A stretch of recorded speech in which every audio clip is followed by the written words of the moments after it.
Enter Spike Lee.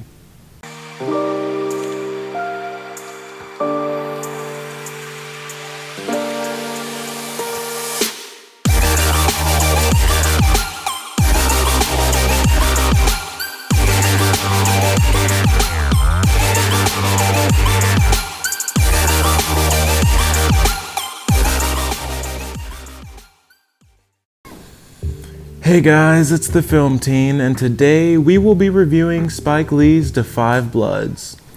Despite not being totally well versed in his films, I do like his directing style, and I think it's pretty incredible that he could choose a perspective for his story that sets up interesting conflicts, is timely, and still be very specific to his vision. I even heard that the script was originally written about a group of white soldiers, so I wonder what that process was like when Spike Lee got his hands on it, turning it around. But anyway, some standouts for me from this film were definitely Spike Lee's direction, Delroy Lindo's performance, and also some of Jonathan Majors. But I do want to say that I am going into this film with little knowledge of Spike Lee's entire filmography and the Vietnam War era, even though I have seen a lot of his films before. Quick sidebar, to be honest, at first viewing, I really did not like it at first, but it did grow on me after I saw my second viewing. So I can understand some gripes on the internet that people express.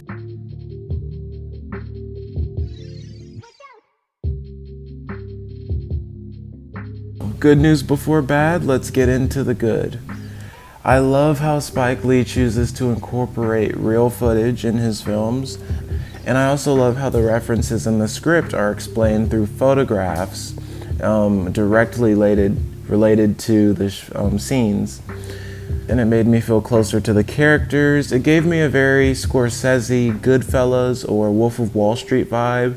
But this does have its own distinct Spike Lee style. I also liked how Spike Lee changes between the regular and the camcorder shots when they're going there on the boat. It reminds me of his film Get on the Bus, one of the other films of his that I have seen. And for me, Delroy Lindo's character stood out so much in the beginning that he steals the earlier scenes. I love Chadwick Boseman's moments. I really wish that I got an entire movie just with Chadwick Boseman, to be honest. And I also really like Jonathan Majors' performance. When the aspect ratio changes in the film, you can see the bars on the side close in slowly. That is the main gimmick or trick of this movie, and I absolutely loved it. The first flashback and the next ones with Chadwick Boseman's character, to me, felt like a Spike Lee-esque Call of Duty, and it was incredible. It was very fun. And some of the ideas that I really like in this film are the abruptness of destruction. Because even when I broke my arm, it just happened so quickly, you don't really notice until it's over. And for some of these men, it is over. And the timeliness of the conflict between the original 5 Bloods when they're out there after they found the gold. Do we fight back peacefully? Do we turn violent? How do we handle these injustices that are happening in our world? I feel like that is incredibly timely, and it is just so excellent that the film came out around this time that it did. Now let's get into some of my gripes with the film. The rope scene, I felt like that was very odd because I felt, okay, he's unscathed, shrapnel didn't hit him in his foot or his back or anywhere.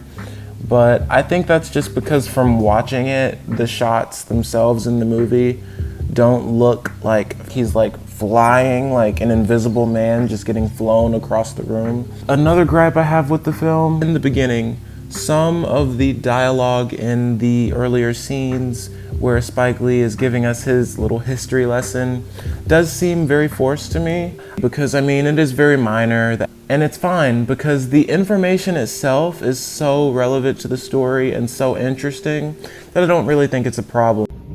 Hey guys, I was trying to edit and do some things like that on the video, and I really wasn't going to say these things at first, but I decided I'm gonna go ahead and be honest. I feel like I have a lot of small issues with it that maybe, I don't know, if the average viewer doesn't see them, but a lot of reviewers that I'm watching have not commented on these issues. I feel like the cinematography is inconsistent at times, especially in the beginning and the end, where the aspect ratio is like that very wide style. Personally, I don't like that, and I feel like it makes the movie look kind of cheap in 2020. And some of the scenes are very, very repetitive shot, reverse shot type of formulaic scenes. Some scenes just don't look that nice. I do know that although I did like Delroy Lindo and Jonathan Majors characters, like I said before, and also Chadwick Boseman, the other characters, I mean, I didn't really like them that much. Oh, also, the runtime in the end, I feel like the last half of the movie could have been a bit cleaner. Maybe a little bit less long. Because I feel like it slowed down for sure. Also, the music was kind of uncomfortable for me. There were some scenes where the music was a bit, I don't want to say overbearing, but I feel like it was playing when maybe it could have been not playing or at a lower volume. So yeah, I think that just about covers it. But this has been such a weird experience trying to review this movie. It's like very conflicting. Anyway, thanks.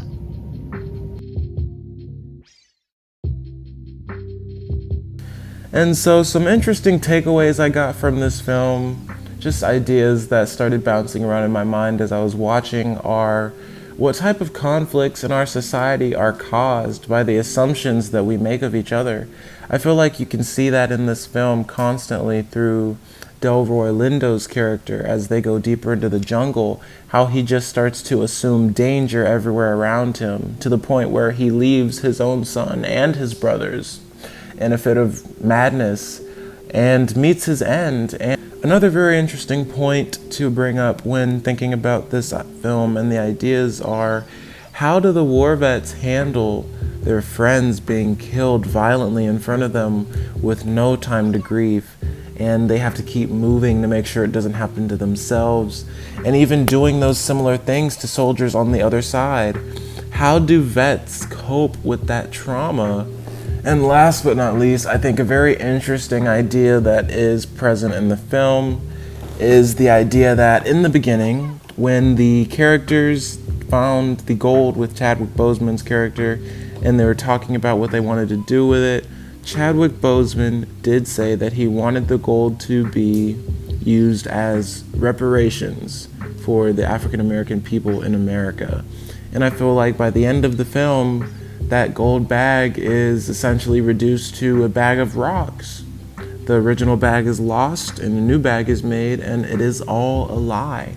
And I feel like that is a very interesting idea. It very much reminds me of Parasite just a few months ago, last year, how the metaphorical rock in the movie turned out to be hollow. I really enjoyed the filmmaking. That is my favorite part. Spike Lee is incredible. And question for you guys, were there any Apocalypse Now references in the film other than the party? I did hear someone say online that the end credits were a reference to other films of the Vietnam era. Thank you for watching. Thank you for subscribing. See you guys later.